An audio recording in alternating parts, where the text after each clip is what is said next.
నమస్తే welcome to Shri fibre news. ముందుగా headlines.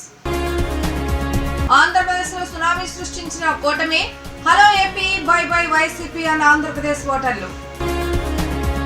June 9న అమరావతిలో ప్రమాణ స్వీకారం చేయనున్న టీడీపీ అధినేత చంద్రబాబు నాయుడు ఏర్పాట్లు చేస్తున్న టీడీపీ నేతలు.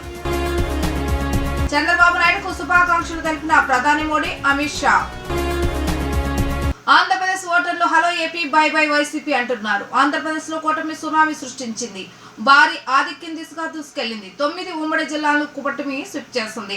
దీంతో కూటమి కేంద్రాల నుంచి వైఎస్ఆర్సీపీ అభ్యర్థులు వెనుదిరిగారు. చంద్రబాబు నాయుడు, పవన్ కళ్యాణ్, బాలకృష్ణ, లోకేష్ భారీ విజయం దిశగా దూసుకుపోతున్నారు. దీంతో hello AP by by YCP hash tag trending లో కొనసాగుతుంది.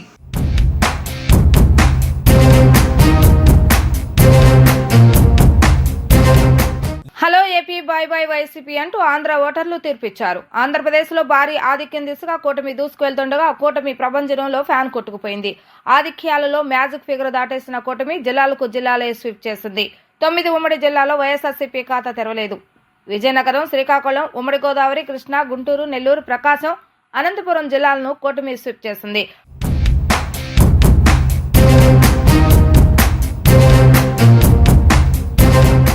కౌంటింగ్ కేంద్రాల నుంచి వైఎస్ఆర్సీపీ అభ్యర్థులు వెనుదిరిగారు. చంద్రబాబు నాయుడు, పవన్ కళ్యాణ్, బాలకృష్ణ, లోకేష్ విజయంతో దూసుకెళ్తున్నారు. ఉత్తరాంధ్రను కూటమి ఈడ్ చేస్తుంది. రాయలసీమలోనూ కూటమి జోరుగా కొనసాగుతుంది. కడప మినహా అన్ని జిల్లాల్లోనూ కూటమి హవా నడిచింది. రాజధాని పరిసర ప్రాంతాల్లోనూ కూటమి దూసుకెళ్లింది. ఉమ్మడి గోదావరి, దక్షిణ కోస్తాల్లోనూ సైకిల్ పరుగులు పెడుతుంది. ఒకరిద్దరు మినహా కూటమి బాటలో మంత్రులు ఉన్నారు.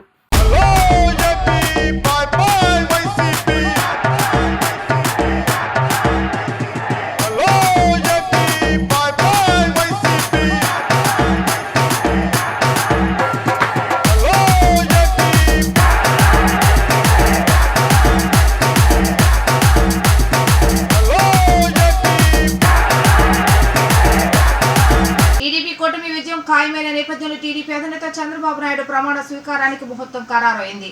జూన్ 9వ తేదీన అమరావతిలో సీఎంగా ప్రమాణ స్వీకారం చేయబోతున్నారు చంద్రబాబు నాయుడు. ఏపీ అసెంబ్లీ ఎన్నికల్లో కూటమి భారీ విజయం సాధించడంతో టీడీపీ అధినేత నారా చంద్రబాబు నాయుడు ప్రమాణ స్వీకారం అంశంపై చర్చలు మొదలయ్యాయి. కూటమి అభ్యర్థులు 155కు పైగా గెలుపొందడంతో చంద్రబాబు నాయుడు ప్రమాణ స్వీకారానికి ముహూర్తం ఖరారు అయిందని తెలుస్తోంది.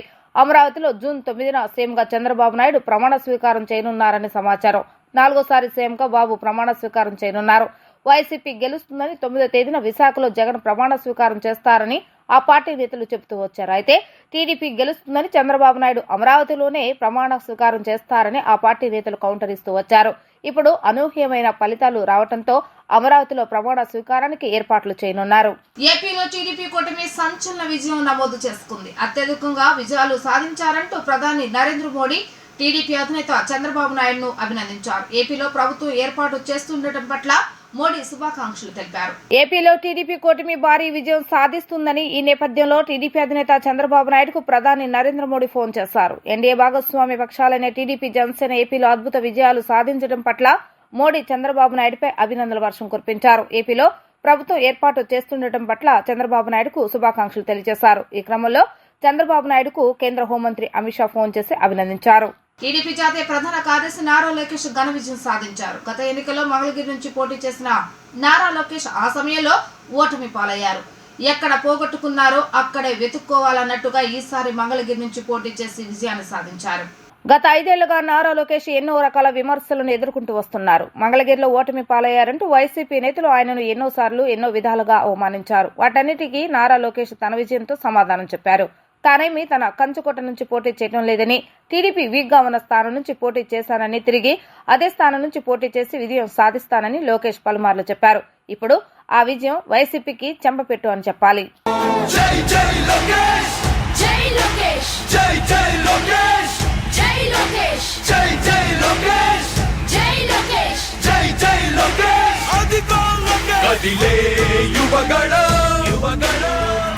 జన ప్రగతి కోసం అదిగో జనస్వర మొదలయ్యే యుద్ధం పిలిచే యువతర తమ భవిత కోసం ఇదిగో ప్రభంజన.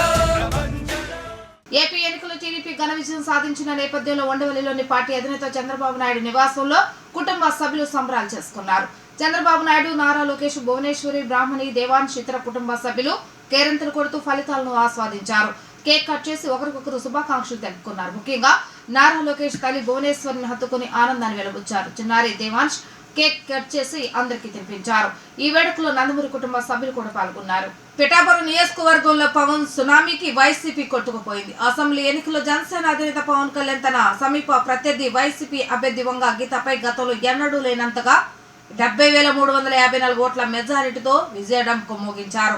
పవన్ కళ్యాణ్ ఇక అసెంబ్లీలోకి అడుగు పెట్టబోతుండటంతో ప్రపంచవ్యాప్తంగా ఉన్న అభిమానులు, ఫాలోవర్లు ఘనంగా సంబరాలు చేసుకుంటున్నారు. అటు పవన్ కళ్యాణ్ గెలిచిన విషయాన్ని తెలుసుకుని ఆయన కుటుంబ సభ్యులు భావోద్వేగానికి గురి అయ్యారు. టీవీ స్క్రీన్ పై పవన్ విజయాన్ని చూసి ఆయన సోదరి కాస్త ఎమోషనల్ అయ్యారు. కాగా కుటుంబ సభ్యులు జన సైనికులతో కలిసి పిఠాపురంలో నాగబాబు ఎన్నికల ఫలితాలను పర్యవేక్షిస్తున్నారు. ఇక పవన్ విజయంతో జన సైనికులు సంబరాల్లో మునిగిపోయారు. ఇక ఏపీలో ఎన్నికల కౌంటింగ్ కొనసాగుతుంది. ఎన్నికల ఫలితాల్లో తొలి రౌండ్ నుంచి టీడీపీ, బీజేపీ, జనసేన కూటమి మెజారిటీ స్థానాల్లో అత్యధికంలో కొనసాగుతున్నాయి. విజయవాడ పశ్చిమంలో కూటమి బీజేపీ అభ్యర్థి సుజనా చౌదరి విజయ దుందుబి మోగించారు. కేంద్ర మంత్రిగా చేసిన సుజనా మొట్టమొదటిసారిగా ప్రత్యక్ష రాజకీయాల్లోకి వచ్చి విజయవాడ పశ్చిమంలో విజయకేతనం ఎగరవేశారు. కూటమి బీజేపీ ఎమ్మెల్యే అభ్యర్థి సుజనా చౌదరి విజయవాడ పశ్చిమంలో విజయం సాధించారు. కేంద్ర మంత్రిగా చేసిన ఆయన విజయవాడ పశ్చిమంలో ఎమ్మెల్యే అభ్యర్థిగా పోటీ చేశారు. ఇప్పటి వరకు పశ్చిమంలో 40,000 ఓట్ల దాటిన చరిత్రే లేదు. కానీ నేడు 40,000కు పైగా మెజారిటీతో ఆయన గెలుపొందడం విశేషం. ఈ విజయంపై సుజనా చౌదరి మాట్లాడుతూ తాను లోకల్ కాకపోయినా ప్రజల కష్టాలను తెలుసుకున్నానని, ప్రజలు ఒకటిగా ఉంటూ ప్రజల కష్టాలు నెరవేరుస్తానని ఆయన హామీ ఇచ్చారు. కొండ ప్రాంత వాసులను ఆదుకుంటానని, తానిచ్చిన హామీలు నెరవేరుస్తానని చెప్పుకొచ్చారు. ఈ విజయం ప్రజలకే అంకితం చేస్తున్నానని ఆనందాన్ని వ్యక్తం చేశారు. తాను ప్రజల మనిషినని, ప్రజలు ఒకటిగా ఉంటానని, ఈ 5 సంవత్సరాలు ప్రజల మధ్యనే ఉంటానని ఆయన తెలియజేశారు. మొత్తం 19 రౌండ్లో 9 రౌండ్లు కౌంటింగ్ అయిపోయింది. 9 రౌండ్లో సుమారుగా 30,000 మెజార్టీతో మనం భారతీయ జనతా పార్టీ తరఫున నేను అభ్యర్థిని, ఆధిక్యత ఉన్నది. ఇంకా సుమారుగా 10 రౌండ్లు ఉన్నాయి. డెఫినెట్గా ఎమ్మెల్యేగా గెలవటం మాత్రం ఖాయం అని చెప్పగలను. నేను చాలా సంతోషంగా ఉంది. ఇంతకుముందు 26,000 ఓట్లతో గెలిచారట 2004లో. డెఫినెట్గా ఈసారి అది దానికి దాటి ఎక్కువ మెజార్టీ వస్తుందని చెప్పి నా నమ్మకం. డెఫినెట్గా ప్రజలు, పశ్చిమ నియోజకవర్గ ప్రజలందరూ నన్ను ఒక వాళ్ళలో కుటుంబ సభ్యుడి కింద తీసుకోమని చెప్పి నేను అడగడం జరిగింది. డెఫినెట్గా వాళ్ళు నన్ను కుటుంబ సభ్యుడిగా ఆమోదించే ఈ ఓట్లు వేశారని చెప్పి నేను గట్టిగా నమ్ముతున్నాను. 5 సంవత్సరాలు కూడా జీవితాంతం డెఫినెట్గా నేను పశ్చిమ నియోజకవర్గ అభివృద్ధి కార్యక్రమంలో, ప్రజాసేవలో డెఫినెట్గా నేను సాయశక్తుల సాధ్యాసాధ్యాలు బేరీ చేసుకొని మానవ ప్రయత్నం ఏది ఆపకుండా, తగ్గకుండా శ్రమపడి నేను వాళ్ళకి సహాయం చేస్తానని చెప్పి కొండ ప్రాంతాల్లో పశ్చిమ నియోజకవర్గం మొత్తానికి కొండ ప్రాంతానికి అంతా కూడా నాకు చాలా సంతోషంగా ఉంది.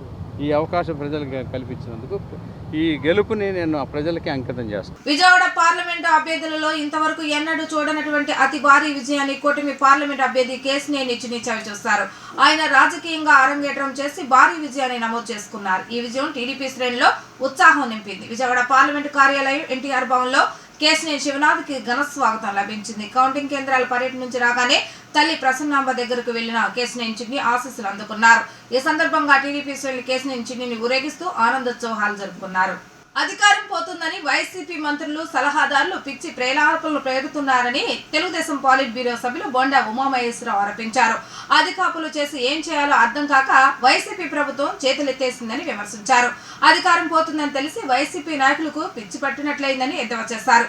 బందిపోటు దమ్మును పట్టుకోవటానికి ఊరంతా ఏకమైనట్లు జగన్ని ఊరి పొలిమేర దాటించడానికి ప్రజలంతా ఏకమయ్యారని సెటర్లు గుప్పించారు. వైసీపీ మంత్రులు జూన్ 4 తర్వాత రాష్ట్రం వదిలి పారిపోవడం ఖాయమని ఎద్దేవా చేశారు. మంగళగిరిలో టీడీపీ కేంద్ర కార్యాలయంలో ఆ పార్టీ పాలిట్ బ్యూరో సభ్యులు బొండా ఉమామహేశ్వరరావు మీడియా సమావేశాన్ని నిర్వహించారు. ఈ సమావేశంలో ఆయన మాట్లాడుతూ వైసీపీ మంత్రులు, సలహాదారులు టీడీపీ నేతలపై పిచ్చి ప్రేలాపనలు పేలుతున్నారని, 5 సంవత్సరాలు ఈ రాష్ట్రాన్ని అడ్డగోలుగా దోచుకున్నారని మండిపడ్డారు. అన్ని వర్గాల ప్రజల జీవితాలతో వైసీపీ ఆడుకుందని అన్నారు. గత నెల నుంచి 30,000 పైసీలకు అప్పులు తెచ్చారు. ఏం చేస్తారని ప్రశ్నించారు. ఈ రాష్ట్రానికి 13 లక్షల కోట్ల అప్పులయ్యాయని, ఈ డబ్బులన్నీ ఏమయ్యాయని ప్రశ్నించారు. వైసీపీ ఘోర పరాజయం పాలు కానుందని అన్ని సర్వేలు చెబుతున్నాయని అన్నారు. మాచెల్ల వైసీపీ ఎమ్మెల్యే పిన్నెల్లి రామకృష్ణారెడ్డి ఓటమి భయంతో ఈవీఎంలు పగలగొట్టారని ధ్వజమెత్తారు. వైసీపీ రాష్ట్ర ప్రధాన కార్యదర్శి సజ్జల రామకృష్ణారెడ్డి ఓటమి భయంతో తిరగబడండి కౌంటింగ్ ఏజెంట్లకు సూచించారన్నారు. జగన్ అవినీతి, అసమర్థ పాలన వల్ల ఆర్థిక వ్యవస్థ దివాళా తీసిందని ఆరోపించారు. వైసీపీ మంత్రులు జూన్ 4 తర్వాత రాష్ట్రం వదిలి పారిపోవడం ఖాయమని ఎద్దేవా చేశారు. వార్తలు ముగించే ముందు హెడ్లైన్స్ మరొకసారి. ఆంధ్రప్రదేశ్ లో సునామీ సృష్టించిన కూటమి, hello AP by by YCP అన్న ఆంధ్రప్రదేశ్ ఓటర్లు.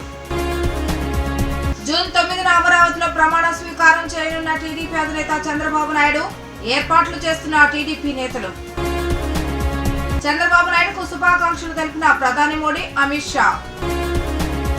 ఇవి ఈ రోజు వార్తా విశేషాలు. మళ్ళా తిరిగి ప్రసారమైన వార్తలు మళ్ళీ కలుద్దాం. అంతవరకు సెలవు, నమస్కారం.